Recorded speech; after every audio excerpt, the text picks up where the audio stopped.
For all your hemp wellness needs, information, products, parties, and merch, visit thebudplug.com. It's Mike Ross, also known as Mike on the Mic. He's getting ready for his upcoming 2022 comedy run. He'll be kicking it off at Benny Brand's Dress Factory Comedy Club. Caroline's on Broadway. Punchline Philly. You don't want to miss him take the stage at the DC Improv. Then he'll be coming to the Atlanta Improv and at Chocolate Sunday's Comedy Show in Los Angeles, California. It's Mike on the Mic. Looking forward to seeing you there. Right. With that being said, how do you feel about the hip hop industry as far as, with Kanye West and all that controversy, the Kyrie Irvings, the whole thing that's going on right now? And that seems like it's kind of a distraction. But on the other hand, it's a good conversation I think that needs to be had. What's interesting is I used to be an A&R for Loud Records and Maverick Warner Brothers. Mm-hmm. And the industry has changed so much. The industry is such a different monster right now.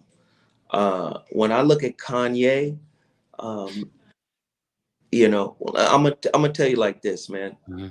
Whenever somebody is dependent on a system to become powerful, that means that power can be taken away at any moment.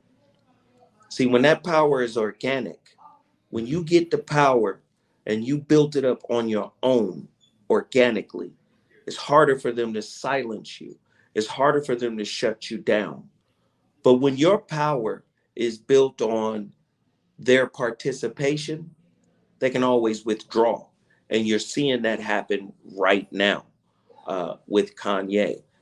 They withdraw their participation, and then overnight he loses $1.5 billion. You see what I'm saying? Right. So in one sense, it's a wake-up call for Kanye to realize, hey, man, if you're doing business with the system, they only want participants. They don't want partners. They're not sharing power. Yep. They're letting you participate within a construct that they control. Michael Jackson learned the same lesson. Michael Jackson reached a certain level of power, but it was still under their influence. Michael Jackson owned Sony ATV Publishing. But the moment he did business with the power structure, sometimes you begin to think, oh, I really got this power.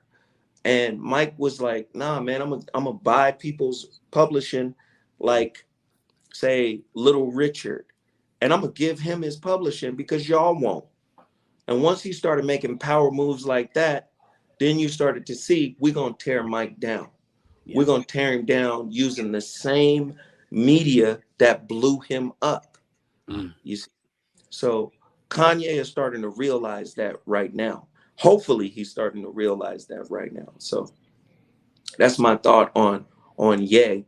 And it's hard to support Ye. Let me just double back. It's hard to support Ye because Ye will say incendiary things about his community, right?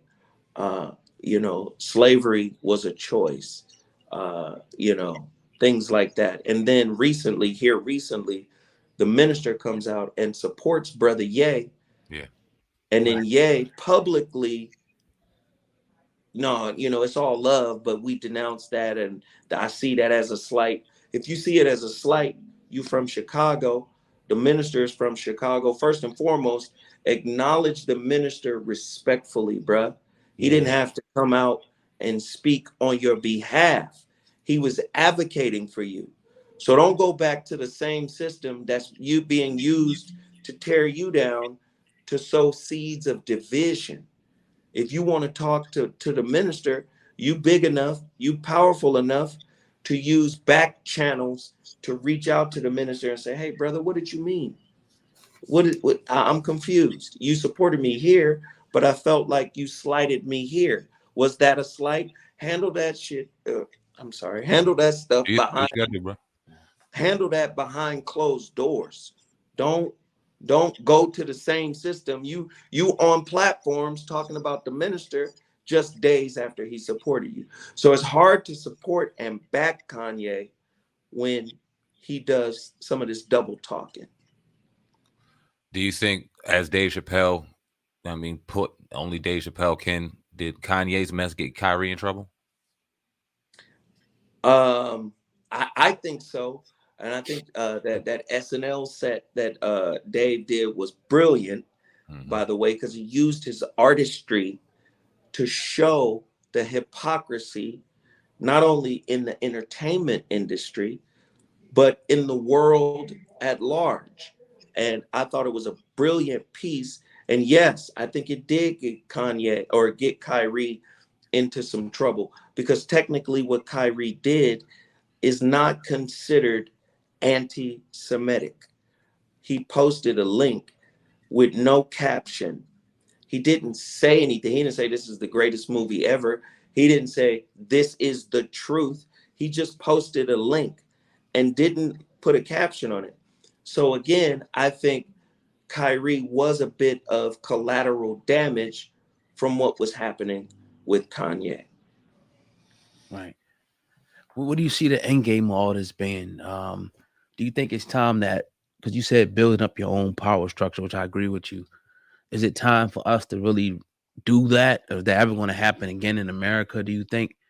What's your thoughts on that? Because it seems like as long as we're hooked up to these systems, like you said, they can keep destroying you and destroying us if we go outside of the box of what they want us to be or say. Again, the bottom line is America has never had the best interest of Black folk.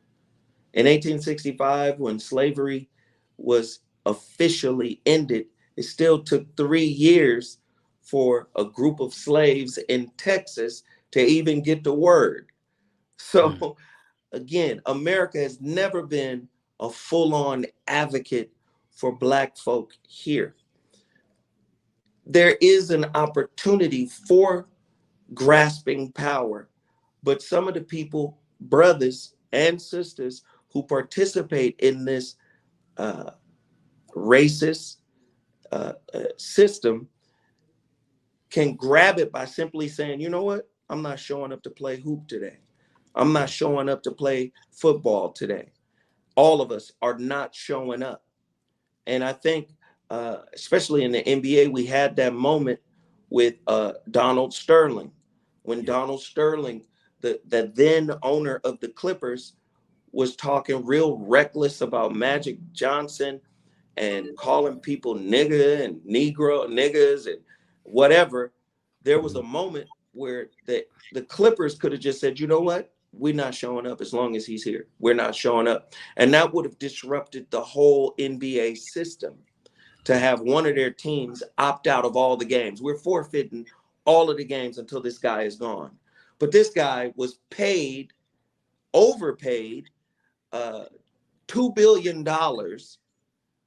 and he wasn't put through any of the rigors that Kyrie is facing today.